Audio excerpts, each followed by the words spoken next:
ஏமா கவலைப்படுத? நம்ம வாழ்க்கையே அணைக்கி போற விளக்கு மாதிரி இருக்குன்னு கவலைப்படுதியா? கவலைப்படாதம்மா, உன் விளக்கு அணையாது. ஏசப்பா அணைய விட மாட்டாரு. மங்கி எரியில விளக்க பார்த்து இந்த விளக்கு எரியாது, அணைஞ்சு போகும் அப்படின்னு ஊர் உலகம் சொல்லும். தான் ரத்தத்தையே எண்ணெயா ஊற்றி திரிய தூண்டி விட்டு விளக்க பிரகாசமா எரிய விடுவாருமா.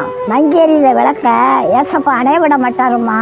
பைபிள்ல போட்டிருக்குமா, 12 வருஷம் ஒரு பொண்ணு வியாதியா இருந்தா நம்ம விளக்கு அணைஞ்சு போயிடும் அப்படின்னு கவலைப்பட்டா. ஆனா ஏசப்பா அந்த விளக்க பிரகாசமா எரிய வச்சாருமா.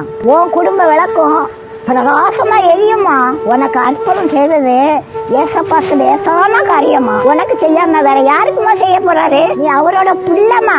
உரிமையோட ஏசப்பாட்ட கேளுமா. நீ கேட்கறவங்க தான் பெற்றுக்கொள்ள முடியும். உன் குடும்பம் ஊருக்கே வெளிச்சம் கொடுக்க போகுதுமா.